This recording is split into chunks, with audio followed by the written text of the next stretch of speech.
mayaman, makapangyarihan at maimpluwensya. Ito ang katangian ni Atong Ang. At bukod nga mga idol sa mga katangiang ito ay nagtataglay din si Atong Ang ng kakaibang karisma at alindog sa mga kababaihan. At dahil nga mga idol sa taglay na yaman ni Atong Ang ay marami ang umaaligid sa kanyang mga kababaihan na kung saan nga mga idol ay maraming beses na nagkaroon ng kontrobersya itong si Atong Ang sa iba't ibang klaseng babae. Subalit ang pumukaw nga mga idol ng atensyon sa ating mga kababayan ay ang pamilyang Barito na kung saan nga mga idol ay kumalat ang mga chismis at kumalat din nga mga idol ang mga bali-balita na ang pamilyang Barito nga mga idol ay umaaligid at lumalapit kay Atong Ang. Kaya naman hindi nga mga idol maiiwasan na ang mga Barito nga mga idol ay iniugnay kay Atong Ang. At ang ilan nga dito nga mga idol ay sinasabi na nakarelasyon di umano ni Atong Ang. At ang isa nga mga idol sa mga Barito na ito ay iniugnay kay Atong Ang ay walang iba kundi si Gretchen Barito na di umano nga mga idol ay karelasyon ni Atong Ang. At malalim ang kanilang relasyon kung kaya't palagi di umanong nakikita na sila ay palaging magkasama. Subalit ang lahat ng ito nga mga idol ay pinabaluanan ni Atong Ang at sinasabi nga mga idol na ang kanilang ugnayan ni Gretchen Barito ay hindi may ugnay bilang magkarelasyon dahil sila di umano nga mga idol ay magkaibigan lamang at pawang magka-business partner at walang kahulugan di umano ang kanilang pagsasama. Ganun pa man mga idol ay hindi naniniwala ang ibang mga tao sa paliwanag ni Atong Ang na kung saan nga mga idol kung magkaibigan lang di umano sila ni Gretchen Barito ay bakit sa mga kilos at galaw nila ay parang sila ay mag-girlfriend o di kaya naman ay mag-jowa. Subalit ang lahat na ito nga mga idol ay mariin talagang pinabulaanan ni Atong Ang at ang lahat ng ito nga mga idol ay nangyayari lamang dahil sila ay mag-business partner at wala nang hihigit pa doon. Subalit kung ating mapapansin mga idol at kung ating makikita ay mayroon talagang kakaiba sa dalawang ito na kung saan nga mga idol kahit hindi sabihin ni Atong Ang ang katotohanan ay mararamdaman ng mga tao ang kanilang relasyon sa isa't isa.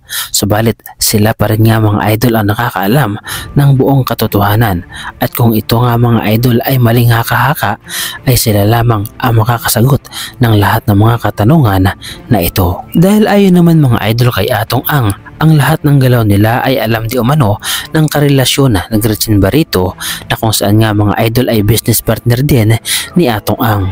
At ang sunod naman mga idol sa mga Barito na naging issue kay Atong Ang ay walang iba nga mga idol kundi si Claudine Barito. Subalit ang lahat ng ito nga mga idol ay pinabaluan ng muli ni Atong Ang at hindi do umano sila magkarelasyon ni Claudine Barito. At kung hindi nga mga idol si Claudine Barito at hindi rin naman si Gretchen Barito ang karelasyon o naging karelasyon ni Atong Ang ay sino kaya nga mga idol sa mga Barito ang tinutukoy na naging girlfriend ni Atong Ang? Well, ang kasagutan nga mga idol ay walang iba kundi si Nicole Barito.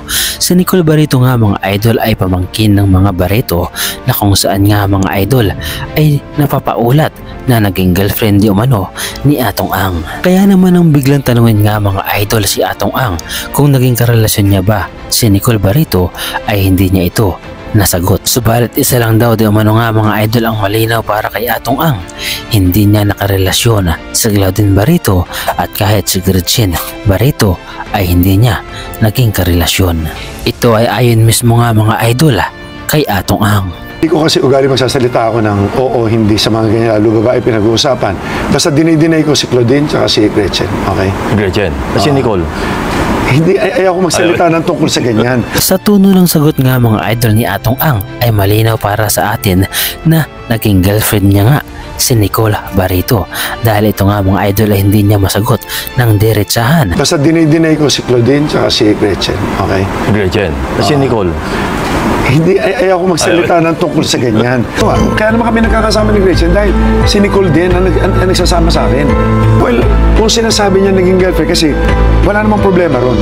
Kung gano'n ang tingin ng mga tao, sige, tingin ng kamag-anak, sige, go, wala namang problema eh. Okay. Ang boyfriend ni Nicole, yun, ikaw yun. Unang-una, walang agawan dahil hindi naman kami ni Gretchen. Marami nga mga idol ang nagsasabi na ginamit ng pamilyang Barreto di umano itong si Atong Ang upang magkaroon din ng yaman. Dahil kung hindi naman daw di umano nga mga idol mayaman itong si Atong Ang, ay hindi naman ito papaligiran ng mga babae, lalo na nga mga idol ang mga Barreto. Subalit ang lahat ng ito nga mga idol ay tila dito na magtatapos dahil nga mga idol itong si Atong Ang nga ay itinuturong mastermind dahil nga sa pagkawala ng mga sabongero, at ganoon din nga mga idol itong si Gretchen Barreto ay damay din sa mga krimen na ginagawa at nangyari sa loob ng sabungan. Kaya naman kung sakali nga mga idol na mapatunayan na itong si Atong ang mastermind at mapatunayan nga mga idol na siya ang utak at nasa likod ng lahat ng patayan sa mga sabongero, ay dito na nga mga idol magtatapos ang karera ni Atong Ang. Subalit tila nga mga idol mayroong banat itong si Atong Ang, lalo na nga mga idol sa mga nagbabalita at lalo tigit nga sa Channel 7 na kung saan ay hindi daw mano kinukuha ang panig ni Atong Ang at basta-basta na lamang di umano iniire ang ini-interview kay alias Totoy, na kung saan nga mga idol ay inilabas ang galit ni Atong Ang sa mga newscaster na ito dahil di umano nga mga idol sa pagiging hindi patas sa pagbabalita. Narito nga mga idol ang pahayag ni Atong Ang patungkol sa Channel 7 at sa mga nagbabalita ng hindi ito umano patas. Ang gusto ko lang, balansehin niyo muna bago kayo maglaba. Ako, lalo na sa Channel 7, kapareho kahapon, nakikiusap lang ako sa media, gawin yung fair lang, katulad na hindi naman niya narinig ang side namin. Kahapon lang, isipin nyo, biglang inilabas na niya na sinusuhulan ko si Don. Dapat tinanong muna niya, binabalanse bago siya maglabas.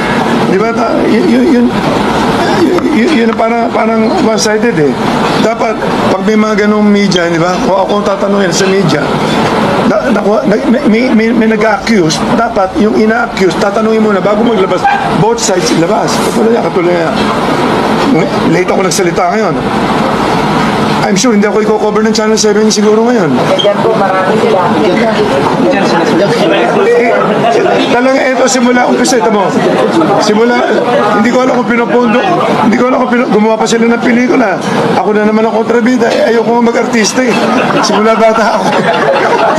Lagi ako kontrabida eh. Si John, ayan, kasalanan ni John. Hindi ako pareho ng Channel 7 na hindi binabalanse lahat. Ang gusto ko lang, balansehin niyo muna bago kayo maglaba. Ako, pakinggan niyo lang side ko. Ngayon, i-analyze niyo ngayon doon sa side na sinasabi ni Don. Number 1, tignan niyo pagkatao niya, pagkatao ko, pagkatao namin lahat. Wala naman kaming history na pumapatay ng tao. Di ba? Paano mangyayari yan? So, balansehin lang natin. Kasi labas tayo ng labas na para mapanood lang, ilalabas natin, araw-araw nilalabas natin si Don, series pa. Di ba? E paano na kami, pag magsasalita kami, hindi naman ilalabas ang totoo. Ngayon, nandito kayo lahat, kayo na mag-analyze. Nagsisinungaling ba mukha ako? Hindi, sabi ko lahat ang totoo. Wala tayong pakialam mga idol sa personal na buhay, pag-ibig ni Atong Ang. Subalit mayroon tayong pakialam mga idol sa mga nawawalang sabongero, lalo pa nga mga idol na itinuturo itong si Atong Ang na sangkot at mastermind sa pagkawala ng mga ito. Kung kayo ang tatanungin mga idol, naniniwala ba kayo sa sinasabi ni Atong Ang na siya ay walang kasalanan sa mga nawawalang sabongero? O naniniwala din kayo nga mga idol kay alias Totoy na kung saan nga mga idol ay sinasabi niya na si Atong ang mastermind at utak sa lahat sa pagkawala ng mga sabongero? Sino para sa inyo mga idol ang nagsasabi ng totoo? So paano mga idol, hanggang dito na lamang muli ang ating reaction video. At kung nagustuhan ninyo mga idol ang reaction video na ito, ay pahingi naman ako ng isang like, subscribe, at kung pwede ay pakapindot na rin ang ating notification bell button para updated pa kayo sa lahat ng ating mga reaction video na katulad nito. Maraming salamat mga idol.